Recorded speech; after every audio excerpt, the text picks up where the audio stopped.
जल रहे काली माँ के दिए की लौ से जितेंद्र का साया जलने लगा था। जैसे जैसे दिए की लौ जितेंद्र के नजदीक पहुंच रही थी, वैसे वैसे जितेंद्र के सहन करने की क्षमता समाप्त हो रही थी। अब जितेंद्र के पास पुजारी जी का शरीर छोड़ने के अलावा कोई रास्ता नहीं रह गया था।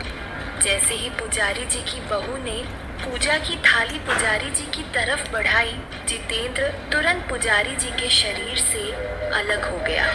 इस बार भी जितेंद्र पुजारी जी से इस तरह अलग हुआ कि पुजारी जी को भी एक झटका महसूस हुआ, जिसकी वजह से फिर वो गिरते गिरते बचे। वहाँ खड़े लोगों ने उन्हें सहारा दिया, लेकिन जैसे ही जितेंद्र पुजारी जी के शरीर से अलग हुआ, पुजारी जी अपने होश में फिर से लौटे। लेकिन जब पुजारी जी अपने होश में लौटे, उन्हें पीछे बीते हुए समय का कुछ भी याद नहीं था। पुजारी जी को सब कुछ बहुत अजीब लग रहा था। उन्हें याद भी नहीं था कि वो कब घर आए और कब यहाँ आकर बैठे। वो बड़ी ही अजीब नजरों से सबको देख रहे थे। पुजारी जी को इस तरह देखता देख उनकी बहू ने कहा, क्या हुआ पिताजी, लल्ला की आरती उतारिए, सब लोग इंतजार कर रहे हैं। बहू की आवाज़ सुनकर पुजारी जी अपने ख्यालों से बाहर आए। उन्होंने अपने चेहरे पर एक झूठी हंसी लाते हुए पूजा की थाली हाथ में ली और सामने खड़े 8 साल के अपने पोते की आरती उतारने लगे। पुजारी जी ने लल्ला की आरती उतारी, उसको तिलक निकाला और वहाँ मौजूद बाकी लोगों को भी पुजारी जी ने तिलक लगाया। लेकिन पुजारी जी अभी अपने उन्हीं ख्यालों में खोए हुए थे कि पिछले कुछ समय में उनके साथ हुआ क्या था। लल्ला की आरती होते ही पुजारी जी की बहू ने पूजा की थाली ली और वहाँ से चली गई। जैसे ही पूजा की थाली पुजारी जी से अलग हुई, वहीं थोड़ी सी दूर खड़े जितेंद्र ने राहत की सांस ली। अब वापस पुजारी जी के शरीर में प्रवेश करने का समय आ गया था। जितेंद्र पुजारी जी के नजदीक गया और बहुत ही आराम से पुजारी जी के शरीर में प्रवेश कर गया, ताकि पुजारी जी को कोई झटका महसूस ना हो और बाकी किसी को कोई शक ना हो। पुजारी जी को इस बार भी बिल्कुल भी झटका महसूस नहीं हुआ। जितेंद्र अब जल्द से जल्द पुजारी जी को मारकर उनकी आत्मा अपने अंदर समाहित कर लेना चाहता था। लेकिन तभी अंगुना की आवाज उसके कानों में गूंजने लगी। अंगुना ने जितेंद्र से ये कहा था कि कोई भी शिकार इस तरह करना कि उसकी मौत प्राकृतिक मौत लगे, ताकि उस चंद्रकला को शक ना हो, क्योंकि अगर चंद्रकला को शक हो गया तो फिर शिकार करना बहुत मुश्किल हो जाएगा। तो अब जितेंद्र के लिए सबसे बड़ा सवाल यही था कि पुजारी जी को किस तरह मारा जाए कि वो एक प्राकृतिक मौत लगे। इधर जितेंद्र अपने पहले शिकार की तैयारी में, तो उधर चंद्रकला इन सबसे बिल्कुल अनजान थी। वो चंदा ताई के घर से निकल तो गई थी, लेकिन उसे ऐसा लग रहा था कि उसका शहर आना बिल्कुल व्यर्थ हो गया था, क्योंकि यहाँ आकर भी रेशमी को लेकर कोई भी सुराग नहीं मिल पाया था, बल्कि सब कुछ और ज्यादा उलझ गया था। चंद्रकला इतना तो जानती थी कि चंदा ताई झूठ बोल रही थी, लेकिन इसके बावजूद भी वो कुछ नहीं कर पा रही थी। चंद्रकला चंदा ताई की गली से होते हुए आगे बढ़ रही थी कि तभी उसे आगे वाली गली में एक जीप खड़ी दिखाई दी। चंद्रकला उस जीप को ध्यान से देखने लगी। जब चंद्रकला ने अपने दिमाग पर जोर डाला तो उसे याद आया कि जब रेशमी रात में उस औरत से मिलने गई थी, तो उस औरत की चंद्रकला की तरफ पीठ होने की वजह से चंद्रकला उसका चेहरा तो नहीं देख पाई थी, लेकिन उसने वो जीप जरूर देखी थी जो हूबहू ऐसी ही जीप थी। जीप को देखते हुए चंद्रकला ने मन ही मन कहा, इसका मतलब रेशमी उस रात जिस औरत से मिलने गई थी वो औरत चंदा ताई थी। लेकिन ये भी तो हो सकता है कि वो औरत कावेरी ही हो और चंदा ताई ने कावेरी को यहीं कहीं छुपा रखा हो। पर चंद्रकला के लिए ये तो साफ हो गया कि चंदा ताई रेशमी और कावेरी दोनों के बारे में जानती थी, पर वो कुछ भी बताना नहीं चाहती थी। चंद्रकला के लिए अब चंदा ताई ही वो धागा थी जो सारे धागों को सुलझा सकती थी, पर वो सब धागे सुलझाने के लिए चंद्रकला को चंदा ताई के इर्द गिर्द रहना होगा, जो इस वक्त संभव नहीं था, क्योंकि चंद्रकला जानती थी कि इस वक्त मायापुर के ऊपर रेशमी के अलावा तो और भी खतरे मंडरा रहे हैं जिनके बारे में चंद्रकला कुछ भी नहीं जानती थी। इसीलिए वो ज्यादा दिन तक मायापुर से दूर नहीं रह सकती थी। उसे जल्द से जल्द मायापुर जाना था। यही सोचते सोचते चंद्रकला वहां से निकली और बस अड्डे की तरफ जाने लगी। उधर पुजारी जी के घर पर पुजारी जी की पत्नी और बहू ने सबके लिए खाना लगा दिया था, लेकिन जितेंद्र बस इस तलाश में था कि किस तरह पुजारी जी को मारा जाए। तभी जितेंद्र की नजर वहां खेल रहे बच्चों पर पड़ी जो आंख मिचोली खेल रहे थे। जितेंद्र ने पहले बच्चों की तरफ देखा और फिर वहीं पास में एक पानी के कुंड की तरफ भी उसकी नजर गई। ये देख जितेंद्र के चेहरे पर मुस्कान आ गई। उसे पुजारी जी को मारने का जरिया मिल चुका था। पुजारी जी उन बच्चों की तरफ बढ़ ही रहे थे कि तभी पुजारी जी की पत्नी उनके पास आई और उनसे कहा, सुनिए, खाना लग चुका है, आप भी खा लीजिए। इस पर पुजारी जी ने कहा, नहीं नहीं, एक काम करो, तुम बाकी सबको खाना खिला दो, मुझे अभी भूख नहीं है, मैं थोड़ी देर बाद में खा लूँगा, अभी मुझे इन बच्चों के साथ खेलना है। ये सुन पुजारी जी की पत्नी ने कहा, पागल हो गए आप, इस उम्र में आप बच्चों के साथ आंख मिचोली खेलोगे, सब लोग हंसेंगे। ये सुन पुजारी जी ने कहा, हंसेंगे तो हंसने दो, आज हमारे लल्ला का जन्मदिन है, आज तो मैं खेलूंगा उसके साथ। कहकर पुजारी जी बच्चों की तरफ बढ़े और उनकी पत्नी वापस अंदर की तरफ चली गई। पुजारी जी बच्चों के पास गए और उनसे कहा, अरे बच्चों, अकेले अकेले ही खेलोगे, अपने दादाजी को अपने साथ नहीं खिलाओगे? ये सुनकर सब बच्चे खुशी से झूम उठे। लल्ला ने खुश होते हुए कहा, हाँ हाँ दादाजी, आइए ना, आप भी खेलिए हमारे साथ, बहुत मजा आएगा।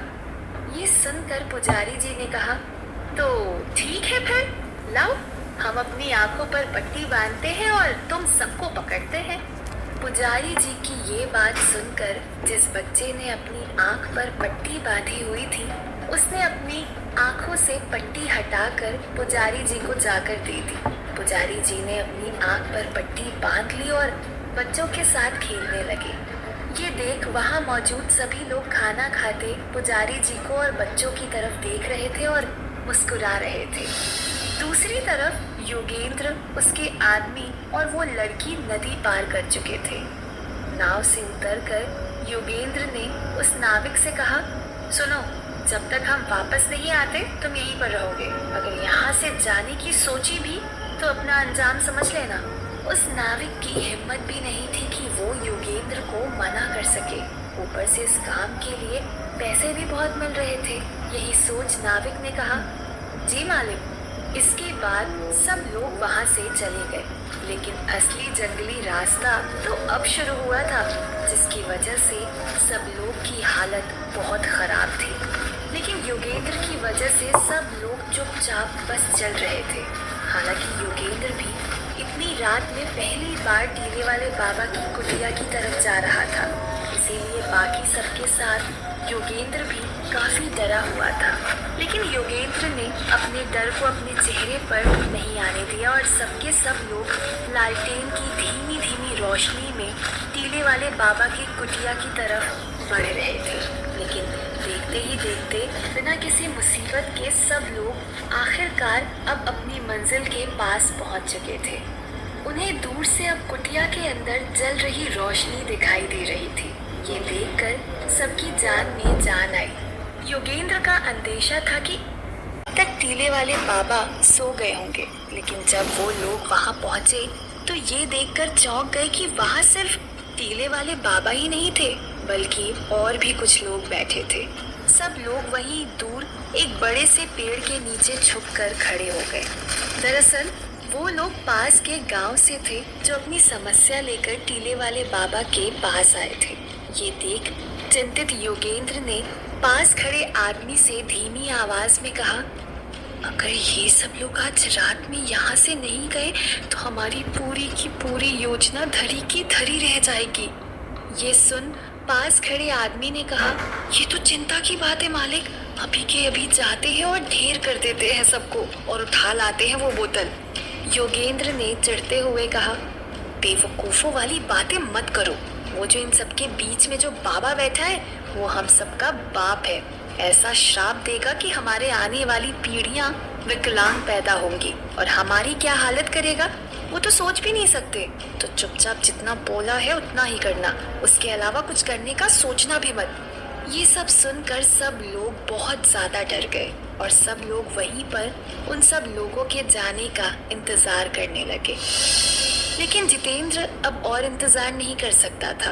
आंखों पर पट्टी बांधने से पुजारी जी को तो कुछ नहीं दिखाई दे रहा था, लेकिन जितेंद्र को सब कुछ दिखाई दे रहा था। वो अब धीरे धीरे पुजारी जी को लेकर उस पानी के कुंड की तरफ ले जाने लगा था। वहां बैठकर जो लोग खाना खा रहे थे उनके लिए पानी का कुंड तिरछी दिशा में था और उसके बीच में मकान की दीवार भी आ रही थी, जिसकी वजह से वो पानी का कुंड किसी को दिखाई नहीं दे रहा था। लेकिन पानी के कुंड की तरफ बढ़ते देख लल्ला की उम्र के बच्चे ने लल्ला से कहा, दादाजी पानी के कुंड की तरफ जा रहे हैं, माँ ने पानी के कुंड के पास जाने से मना किया है। इसके जवाब में लल्ला ने उस लड़के से कहा, हाँ माँ ने मना किया हुआ है, लेकिन जब दादाजी हमारे साथ हैं तो फिर किस बात की चिंता है। ये सुनकर वो लड़का भी निश्चिंत हो गया। पुजारी जी अब कुंड के बिल्कुल नजदीक पहुंच गए थे। उन्होंने अपना एक पैर कुंड की तरफ बढ़ा भी दिया था, लेकिन तभी एक बच्चा आया और पुजारी जी को पीछे से हाथ लगाकर भाग गया।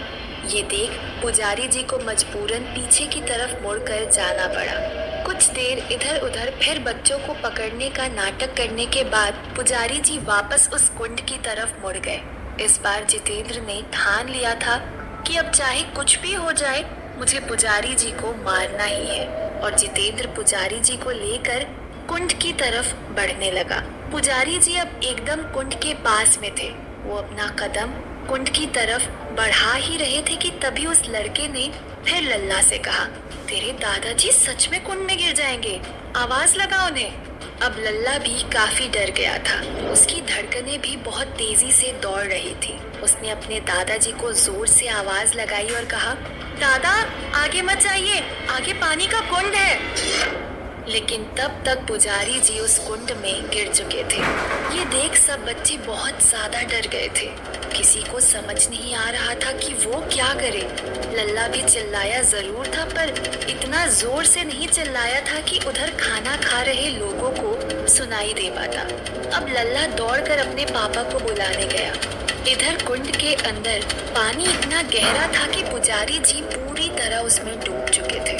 पानी के अंदर डूबने की वजह से पुजारी जी की आधी चेतना काम कर रही थी, इसीलिए वो बीच बीच में बाहर निकलने की कोशिश भी कर रहे थे। लेकिन जितेंद्र भी अपनी पूरी ताकत का इस्तेमाल कर रहा था और पुजारी जी को पानी के अंदर से नहीं निकलने दे रहा था। इतनी देर पानी में रहने की वजह से पुजारी जी को अब सांस नहीं आ रही थी। इधर पुजारी जी को सांस नहीं आ रही थी और उधर बस अड्डे पर बैठी चंद्रकला की बेचैनी बढ़ रही थी। उसकी बेचैनी उससे साफ साफ कह रही थी कि मायापुर में कुछ ना कुछ गलत हो रहा है। चंद्रकला को अब लगने लगा था कि कहीं शहर आकर उसने कोई गलती तो नहीं कर दी। चंद्रकला को बस अड्डे पर आए हुए काफी समय हो गया था, लेकिन उसे ना ही कोई बस मिल रही थी और ना ही कोई दूसरा साधन। हालांकि ऐसा नहीं था कि वहां से कोई भी साधन गुजर नहीं रहे थे, पर भारी जंगलों के बीच होने की वजह से रात के समय में मायापुर के लिए कोई साधन नहीं मिल रहा था। यही देख चंद्रकला की चिंता और बढ़ती जा रही थी। इधर कुंड के अंदर पुजारी जी तड़प रहे थे और लल्ला दौड़कर अपने पापा के पास गया, पर लल्ला इतना ज्यादा डरा हुआ था कि उसके हलक से आवाज नहीं निकली। ये देख पुजारी जी का बेटा जो खाना खा रहा था, उसने लल्ला से पूछा, क्या हुआ बेटा, इतने घबराए हुए क्यों हो? लल्ला ने हिम्मत करके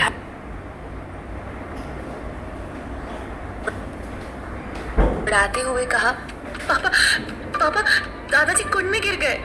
जैसे ही सबने ये बात सुनी, सब लोग खाना छोड़कर झटके से उठ खड़े हुए। पुजारी जी के बेटे ने चौंकते हुए कहा, क्या? और सभी लोगों ने आव देखा न ताव कुंड की तरफ दौड़े। वहां पहुंच पुजारी जी के बेटे ने जब झांक कर देखा तो उसकी आंखें फटी की फटी रह गई। उसने देखा कि पुजारी जी का पूरा शरीर पानी में डूबा हुआ था। पानी के अंदर पुजारी जी तड़प जरूर रहे थे, लेकिन बाहर निकलने की कोशिश नहीं कर रहे थे। पुजारी का बेटा बिना देरी किए अपने पिताजी को बचाने के लिए कुंड में कूद गया। क्या पुजारी जी का बेटा पुजारी जी को बचा पाएगा या जितेंद्र अपने पहले शिकार में कामयाब हो जाएगा? आखिर कैसे सुलझाएगी चंद्रकला रेशमी की इस उलझती गुत्थी को?